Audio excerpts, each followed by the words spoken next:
top US and Chinese economic officials have restarted talks in Stockholm to address long-standing economic disputes. Right now, there is an armistice, a truce in their trade war. The goal here is to extend that truce by 3 months. Now, this comes after US President Donald Trump announced that trade framework with the EU. Let's get more from Sean King, Senior VP of Park Strategy. Sean, always great to talk to you. Thanks for coming on the show. First off, the Americans, it looks like, are relaxing relaxing controls on exports of critical technology to the Chinese. And you say this could bring dangers? It could. I mean, it would definitely, if so. Whether or not we actually relax those rules remains to be seen. But this morning, Dmitry Sevastopoulos in the Financial Times, who's almost never wrong about these things. After all, it was he who broke the scoop in 2022 that then U.S. Speaker of the House, Nancy Pelosi, would visit Taiwan, says that there's been an order from the White House, the Department of Commerce, to freeze or not exacerbate any technology controls on sales to mainland China, so as to make for a nice fertile environment for U.S. trade negotiations. And you saw NVIDIA had that chip that was designed for the PRC market. It had been restricted, but then Trump, after meeting with CEO Jensen Huang, agreed to let it go.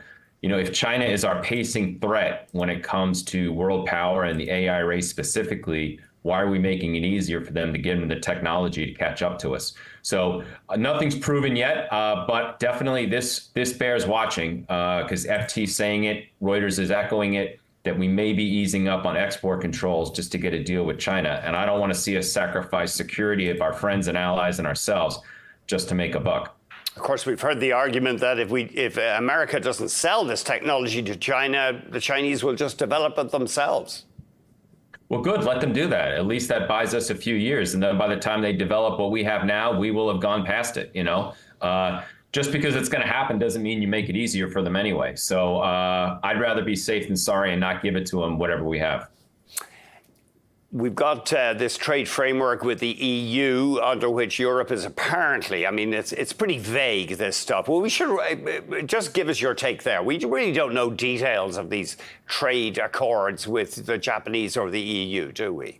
Right. There's no text. There's no text to review. Even European officials last night said that it's non-legally binding. And God bless Ursula von der Leyen having to put up with all this. But it's amazing that she can just sit on non-EU soil, because it's in Scotland post-Brexit, and just negotiate this thing and not have to at least run it by the 27 member states of the EU, all who have very different trade situations. So just like that, she's saying that a tariff that works for Portugal is also going to work for Finland. And, you know, it's bad enough we're not going to vote on it in the U.S. Congress. I'm surprised that she doesn't at least have to check back with the home governments before agreeing to anything. But it's non-legally binding. Unlike USMCA and WTO, there's no dispute mechanism.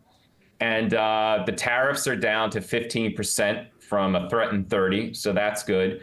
But still, it's worse off than where we were. It means that U.S. importers are going to now have to pay 15% more to receive U.S. goods, European goods in the U.S. Because no matter what President Trump says, it's U.S. importers who have to write the check to get these goods out of U.S. customs. It's not the European company or country that sends it that pays for it. And so that's going to hurt GDP on both sides.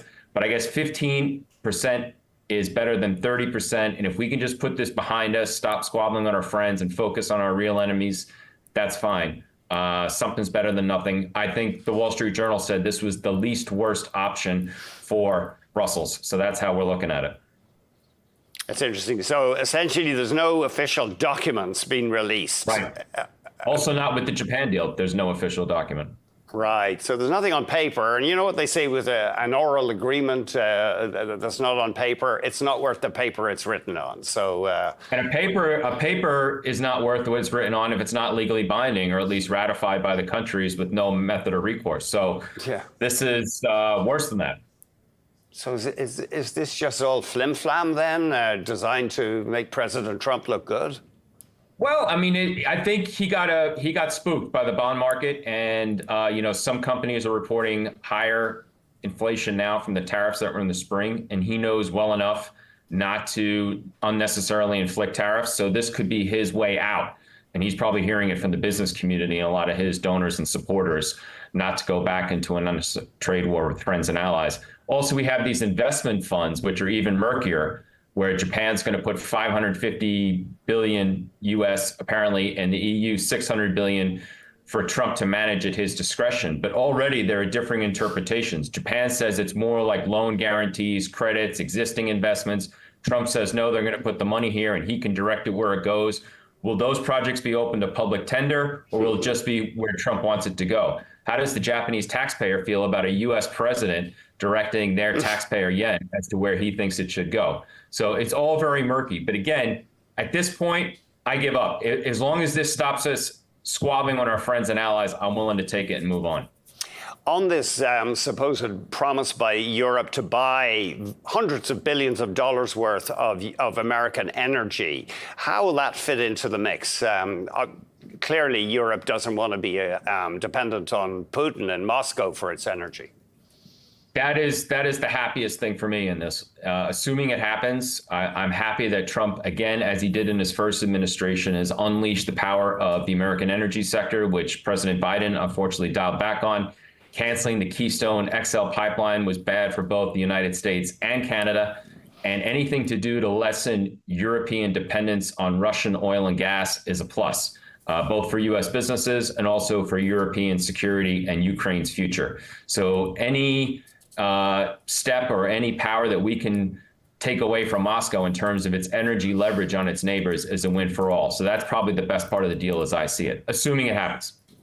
What about the pharmaceutical sector? It looks as though U.S. President Donald Trump is set to introduce levies on pharmaceuticals, and we've learned that U.S. brings in vast amounts of active ingredients and pharmaceuticals. So he's not worried about a hike in already high U.S. drug prices? Well, he should be. And he said last night that pharmaceuticals were covered by the deal. Ursula von der Leyen said that that was on a separate piece of paper. And then we said then, actually, Trump said it's not covered. She said it is, but it's on a separate piece of paper. This morning, the U.S. confirmed that pharmaceuticals are covered, and they're going to be subject to the same 15%, just like semiconductors, which is good for Japan, because part of Japan's understanding with Trump was that anything that he gives other countries and other trading partners on pharmaceutical or semis, Japan won't face anything higher. So this also locks in Japan's rate at 15% for both pharmaceuticals and semiconductors. So President Trump should be worried about higher drug prices. He's working in his own way to cut that down. But again, 15% is much better than 30. And Ireland, most of all, this is very important to Ireland because their drug sector ships a lot to the U.S. They're probably the most export dependent of all the EU countries when it comes to the U.S. market.